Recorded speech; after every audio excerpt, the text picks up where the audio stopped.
I know this all firsthand because I lived it. Are you willing to settle for that? I was taking calls for a European offer, and then I was doing a US offer throughout the day, and then the evening time I was doing Pacific Standard Time. Like, I was just like, maybe answer please. Girl, who are you? Like, what are you doing right now? You're up here sitting in your parents' attic talking about that's gonna be $84,000 if you don't go sit down. Welcome back to Behind the Sale. I'm your host, Princess Bonhomme, and today we're going to be talking about something that's going to make you a little uncomfortable, which is a good thing because if you're not uncomfortable, then you're not growing. We hear it all the time in sales. We hear just do more calls, do more role plays, do more reps, hustle more, train more. And I'm not here to knock that. Action absolutely moves the needle. Before all of you Hormozi fans come for me, okay? I'm not knocking hustle, but, oh my gosh, I never say but, I always say comma, and I want to offer you a question that most sales reps never ask themselves. And you should be asking yourself this question, especially if you have not hit your goals for this year yet, because this is the last quarter. This is the final... What's the saying? This is the final stretch, right? The final stretch, I think is what it is. Anyway, here's the question I want to offer you. What happens when you're doing more, but you're still not becoming more? What happens when your actions are hustle, grind, doing all the things, but your identity is stuck in self-doubt, imposter syndrome, people-pleasing, or feeling like you're not enough? For example, if you do 100 role plays, but you still feel like you're a burden on your sales calls, is that going to move the needle? If you show up to train consistently, but you shrink every time someone challenges you, is that really going to help you become the best? Because the version of you who's the best at what you do, the one who closes consistently, who leads powerfully, and walks into rooms like you belong, that version doesn't just do more. That version of you, they are more. And that's what we're breaking down today. So let me paint you a picture first, okay? Let's set the scene, okay? So imagine a basketball player who hits the court every single day.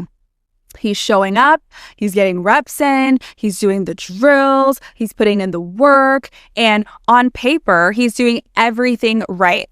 But every time a scout walks by, his shoulders slump. He looks down.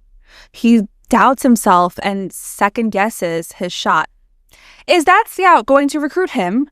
Heck no, because energy speaks 1,000,000 times louder than stats. I'm going to say that again because some of you guys are letting the leaderboard stress you out. I'm going to say it again. Energy speaks so much louder than your stats. Who you're being communicates so much more than what you're doing or what you're saying. And this is where most sales reps get it wrong. We are so obsessed with what we say on calls, with our scripts, with our objection handling frameworks, with our pitch. But if you walk into your call believing that you're not good enough, if you're not taking up space energetically, if you are just waiting to get rejected so you can have more data and evidence to back that you are a loser, then the prospect feels it. If you ask questions from a place of insecurity, they can sense that. If you're operating from please like me instead of I'm here to help you make the right decision, they pick up on that immediately. Your energy is so much louder than your words. I've listened to thousands of sales calls at this point, and I can tell you within the first few minutes if someone's going to close or not. And it's not because of what they're saying, it's because of who they're being. The ones who do close consistently, they show up with quiet confidence. They're not performing. They're not trying to sound smart. They just are because they are a professional. The ones who struggle, you can hear the desperation in their voice. You can hear that desire for validation. And prospects respond to that energy before they respond to anything you say. I know this all firsthand because I lived it. There was a season where I was doing everything right on paper. I was putting in the work. I was taking a ton of calls. I'm telling you, my calendar was open from 5 a.m. to 8 p.m. So in the wee hours, I was taking calls for a European offer, and then I was doing a US offer throughout the day. And then the evening time, I was doing Pacific Standard Time. So in that season, I was studying my butt off. Every opening I had on my calendar, I was doing role plays, or I was reviewing my own call, or I was doing outbound. I was doing everything right. But underneath all of that hustle, all of that grind, I still didn't believe that I truly deserved to win. I still felt like a fraud whenever I went into bigger rooms, or even when I started closing larger deals. I found myself feeling like, oof, that was weird. That was a fluke. When I closed my first big deal, that was $75,000, I did not celebrate right away because I was seriously so afraid that I would wake up in the morning to a refund email.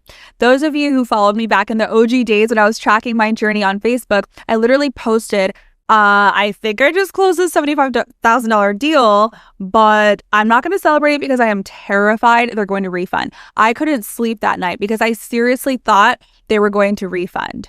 Praise God, they did not refund, and I got to finally, eventually, at some point, take a deep breath and accept the fact that, yes, I did close that deal, and it is a done deal. So even though I was doing more, who I wasn't being more. I wasn't being the person I needed to be to do that consistently, to sleep through the night after closing deals that I had the audacity to close. And here's what that looked like on my calls. I would ask a hard question and then immediately soften the question and add buffers. For example, I would ask, are you willing to settle for that? And then I'd just be like, well, what I mean is, if you don't, because, you mentioned you've been wanting it for so long, I was just like, maybe answer, please. At certain points, especially with some of the larger deals that I closed, because I was on an offer where I can custom create some deals because it was a corporate level sale for some of the prospects. So I could really get creative with the deal. Sometimes for those, I would drop the investment and be like, so that's 80. So the investment would be 84,000. And I know that sounds like a lot, but let's break down what that actually looks like over the next year if we split it across your different locations. And I would do all of this BS because I just felt like, girl, who are you? What are you doing right now? You're up here sitting in your parents' attic talking about that's going to be $84,000. If you don't go sit down, if you don't go take a walk, what are you doing? The audacity. And that's how I felt on the inside because I wasn't the person. And that is why now as a coach, I lean so heavily on becoming the person who gets a yes before you even pitch because it makes your life so much easier. Can you imagine losing sleep because you're afraid someone's going to refund? And it wasn't even about the money for me. It wasn't about the commission. It was about there's no way in hell I actually pull this off. Another example of what it looked like on calls is I would handle objections by trying to convince instead of exploring and removing all of the barriers out of the way. And I wasn't the person, so I wasn't really connecting with people on that deeper level. I was just trying to battle them because I needed a yes for me more than they needed to solve their problem, which is such a horrible way to go about sales. And so all of that was about my ego. It had nothing to do with skill. And so it wasn't until I shifted my identity, until I chose to be that version of me who deserved to lead, who deserved to win, who deserved to sell at such a high level. It wasn't until then that everything started to change. So I didn't change anything with my framework. It was just my identity and how I showed up. So here's how I did it.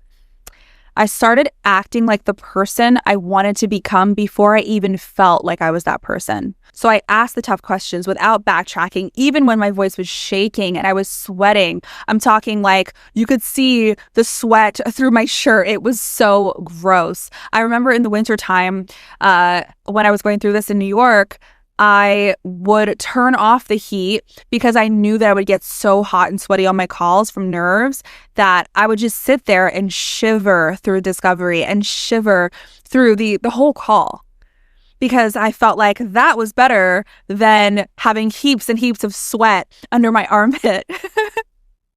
So again, here's how I did it. I presented the investment without apologizing, without explaining, without repitching, no matter how uncomfortable I felt.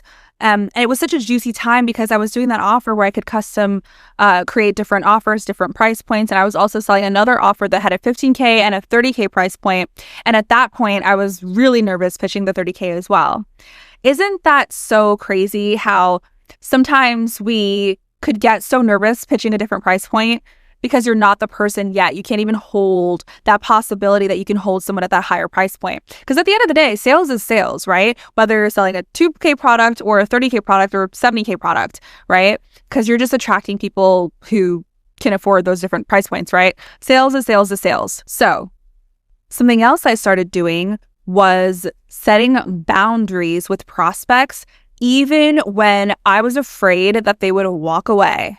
A really classic example is if someone didn't do their homework, if they show up to the call, did not watch the video, regardless of how many emails and text messages they got, I was like, we're not having a conversation until you watch it. And so I'd make them watch it. Every time I did it, I would build more and more evidence for myself that I could.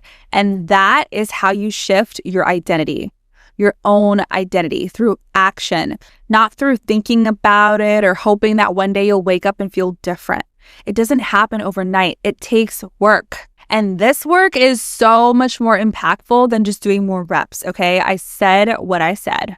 So what does it actually mean to be more? What does that actually mean? Because that sounds pretty vague and fluffy. And I'm not about that. You know that. So here's what that means. It means that your actions need to be focused toward who you want to become, not just what you want to achieve. So yes, of course, we need to do more, but the things that we do more of should be building your identity as that new person, not just the skill set. So here's what that looks like practically. It looks like having hard conversations, not just on sales calls, but also IRL, okay, in real life. So with your partner, with your friends, with yourself, because if you can't have uncomfortable conversations off of the sales call, then you won't have them on the call because you'll be out of practice. So why on earth would you all of a sudden snap into gear, snap into character when your income is on the line? Okay, I look different because today is the next day because my camera rudely turned off on me mid-filming. So as I was saying, say what needs to be said in your real life. Practice setting boundaries instead of people-pleasing. Practice being direct instead of softening everything just to prevent conflict. That is what builds the muscle that you need for sales. So that's number one. Number two is to stand up for yourself. Stand up for yourself at work, even on your offer. I would say especially on your offer. Set boundaries with prospects who try to walk all over you. Set boundaries with managers who don't respect your time. Set boundaries with anyone who expects you to sacrifice yourself for their convenience. Absolutely not. Because every time you let someone disrespect you, you are telling yourself that your boundaries don't matter. So if someone shows up to your sales call in bed, you're less likely to tell them, hey, this is a professional conversation about scaling your business. Are you able to join me at a desk, or what are we doing here? If your boundaries don't matter to you, they won't matter to prospects either. The third thing, so what it looks like practically to be the person, is to keep promises to yourself. This one is massive because every broken promise to yourself teaches you that you're not reliable, that you can't be trusted, that your word means nothing, nada, zilch. And if you can't trust yourself, how are prospects supposed to trust you? If you say you're going to roleplay today, do it. If you say you're going to review your own calls today, do it. You should be doing it every day anyway. If you say you're going to open your calendar on a Saturday, do it. even if you woke up with a headache or you're hungover, because last night's mistakes are not your manager's problem. Deal with it. Every kept promise builds self-trust, and self-trust is the foundation of confidence. I wanted to take a brief break from this amazing conversation. I hope you're enjoying it as much as I am. First thing I wanted to talk about is, did you know that 60% of you who listen to the podcast on YouTube are not subscribed? So first of all, thank you so much for listening and watching. And if you could hit the subscribe button, that would mean the world to me. Secondly, if you're an entrepreneur, high-ticket sales rep, or you're just getting into the high-ticket sales space, I want to encourage you to join my free school community. This is where you can get access to my sales training for free. And this is where you can also have the opportunity to ask me questions on the live coaching calls I run every week. If you want to learn how to make sales fun and close more deals so you can make life-changing income this year, the link to join for free is in the description. The fourth thing this looks like practically is stop shrinking to make other people comfortable. Your ambition is not something you need to hide. Your confidence is not something you need to tone down so other people don't feel insecure. Notice, these are not sales tactics. These are not shiny frameworks. These are actions that you can implement today to build your new identity.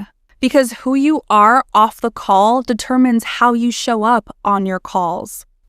Now, here's where it gets deeper. Who we are is made up of a series of beliefs. So your actions are being driven by your beliefs. And most of the time, we're not even aware of what we believe. Crazy, right? So if you want to be more, you've got to audit the beliefs that are quietly running the show in the background. So take inventory of your beliefs that you have about your prospects, because everyone's beliefs about prospects are different regardless of what you sell. Do you believe that your prospects are out to waste your time? Or do you believe that they genuinely want your help? Do you believe they're all liars? Liar, liar, pants on fires? Or do you believe they're just scared? Do you believe that they need you or that you need them? Because if you believe that they're out to waste your time, then you're going to show up to your calls with resentful energy. If you believe that you need their money more than they need you, then you will show up with desperate energy. So really audit the beliefs that you have about your prospects. And then you're going to audit the beliefs that you have about yourself. Do you believe that you're good enough? Or are you still trying to prove something to that person in high school who bullied you? Do you believe that you deserve success? Or do you feel guilty every time you make more money than the friends you grew up with?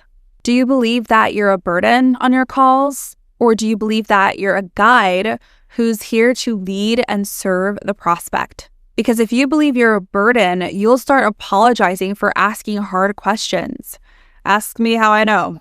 And if you believe you're here to guide, then you will naturally lead with authority. Then you've got to audit the beliefs that you have about sales. Do you believe that sales is manipulation, or do you believe it's leadership? Do you believe you have to convince people, or do you believe that you're helping them see what they can't see alone? Do you believe that closing is about pushing or about leading? Because if you believe that sales is manipulation, you will feel gross every time you get on a call. And last but not least, you've got to audit the beliefs that you have about your offer. Do you believe that your offer actually works? Like genuinely? Do you believe that people will get results? Do you believe it's actually worth the investment? Would you recommend it to someone you love? Because if you don't believe in your offer, then no script will help you close. So get brutally honest with yourself.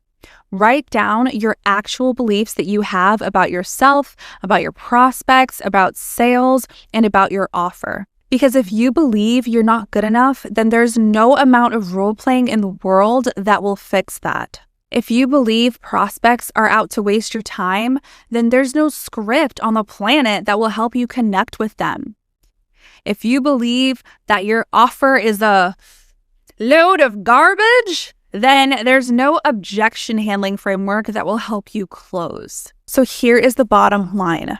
You don't need to do more before you become more. You need to become more so that what you do actually matters. Because the closers who break through are not the ones who grinded the hardest. They're the ones who became someone different. Someone who believes that they belong in the room. Someone who does not need external validation to know that they're valuable. Someone who leads from a place of service and not a place of desperation. That is not something you can fake. That's not something you can script your way into.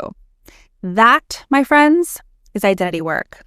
And that's the work that most people skip because it's so uncomfortable, because it requires you to look at those parts of yourself that you don't like. But that is the work that actually changes everything. So here's your homework after this episode.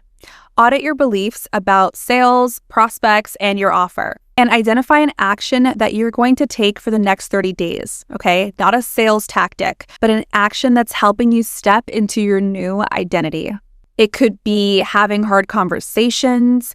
It could be setting boundaries.